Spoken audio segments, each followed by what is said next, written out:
Samantala, may follow-up tayo dun sa Maladet March na nangyari dyan sa Bataan.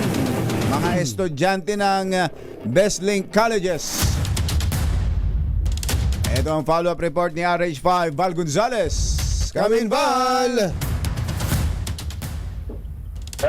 Jerry Tantoy, kapanayam ko ngayon itong isa sa mga magulang ng estudyante ng Bestlink.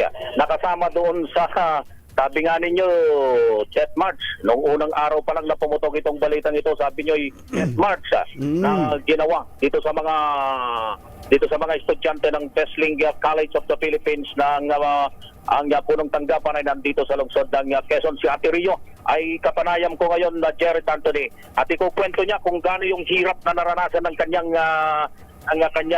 anak. Ano po yung dinanas ng anak ninyo, Ate, yung kinukwento ninyo kanina? Sobrang hirap po dinanas ng anak ko. Hinatakot po siya ng halos 3 oras may higit siyang naglalakad.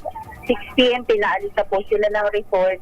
Nakasakay po siya ng bus, 9:30 p.m. na po. Sobrang pagod at gutom po dinanas ng anak ko. Inatake ho ng hika yung anak. Babae po yung anak mo? Opo. Babae po siya. Inatake po siya ng hika. Hirap na hirap po siya pag huminga, hirap na hirap po siya paghingi sa paghinga. Oo.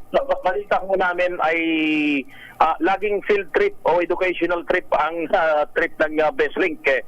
Nakailang beses na upang sumasama sa yung ako ninyo? Halos 3 beses na po ata. Nung last month lang po, meron sila eh. Ay, Siguro sus, Maria Jose. naman. Oo. Grabe naman Bawat field trip ho, may bayad.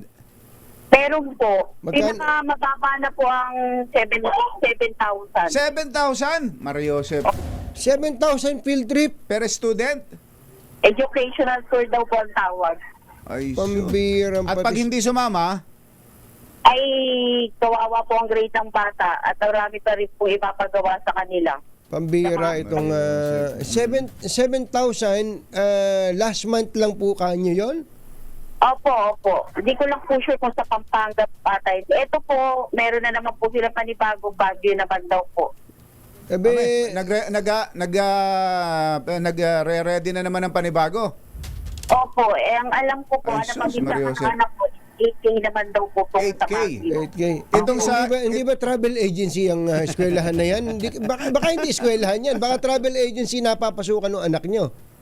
Hindi nga po, puro tour na lang po ang nangyayari sa kanila eh.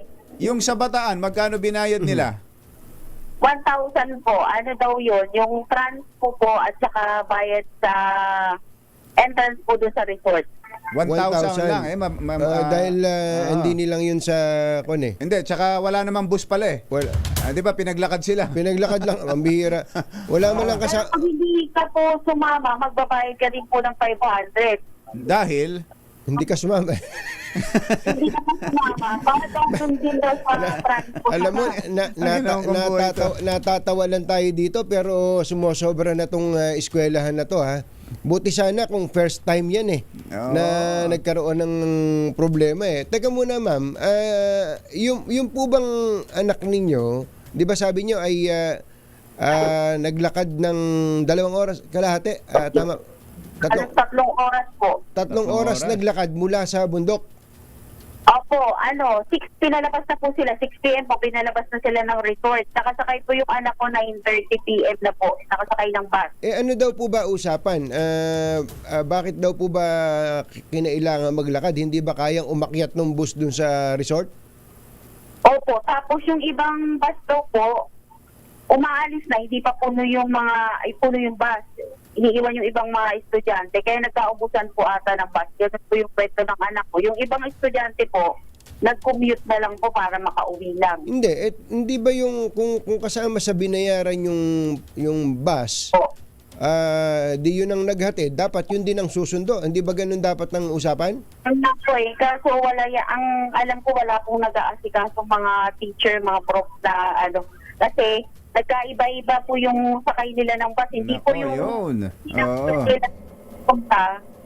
Dapat di ba yun po ulit ang sasakyan nila? Kaso Oo. nagkagulo-gulo na po kasi Napaka- walang nag-aasikaso. Kumusta na yung anak nyo ngayon? Inihika po. Oo. nasa ospital ho ba? Hindi po, nag-andun po sa bahay, nag-nebulizer po siya every 4 Nebulizer. hours. May pasok na ho ba dun sa Sa Bestlink Travel Agency Incorporated. Wala po, wala pa pong pasok. Dahil ano nila? Ano ba tawag doon? Founding anniversary. Opo, ang alam ko po, hanggang Wednesday wala silang pasok. Di ko po alam po may pasok na ng Friday o at saka bukas. Oh, Joseph, ano? Kayo po ba, ano ang plano nyong gawin? Nag-usap-usap na ba kayo yung mga parents dyan? Hindi, madami na pong marami na pong nagreklamo sa sa school. Kayo, hindi na kayo magrereklamo? Nagreklamo pasok pa. Yung biyanan ko pa ang pupunta sa school. Opo. Singilin nyo naman yung eskwelahan. Para, total, mahilig silang maningil. Itong eskwelahan na to, pambihira. Anyway, sige po, yung anak niyo, ano po ang kurso ng anak ninyo, ma'am? DHRM po. HRM. HRM. Opo. Sige po, mag-ingat po kayo. Salamat po sa inyo. Po, salamat. Oo, may kinukwento pa na para lang makauwi daw yung mga bata nung araw na yon, nung gabi ng linggo hanggang madaling araw, ay pumayag ng magtayuan dun sa mga bus. Sa bus, Isipin mo. nakatayo. Oo, nagbayad ng the whole trip, papunta at pabalik. Pero nung pauwi na dahil sa kagustuhang makauwi, sa sobrang pagod at sinasabi pa kanina ni Ate Rio, yung iba ay mga hinimatay, kaya nangangamba raw nung oras na yun yung kanyang anak dahil siya ay nahihirapan na rin huminga. So sa ngayon, bukod dun sa isasagawang investigasyon ng Commission on Higher Education, ay nagsalang na rin ng isang pagdinig ang Quezon City Council na pangungunahan ni Vice Mayor Ian Soto in aid of legislation. Ay aalamin kung anong insidente at para matiyak din ng Quezon City LGU na yung mga eskwelahan dito sa buong Quezon City ay mag-comply dun sa protocol na pinatutupad sa ganitong klase ng mga event. Ano statement ng CHED? Ano sinabi ng CHED, partner? Yung sa panig ng Commission on Higher Education, sabi ni Chairman Prospero de Vera, wala pa lang permiso. Wala pa lang permiso itong Bestlink Colleges of the Philippines na ito na dapat ay kinukuha doon sa tanggapan ng CHED National Capital Region. Bago Bago magpa- field trip. itong Bestlink na ito.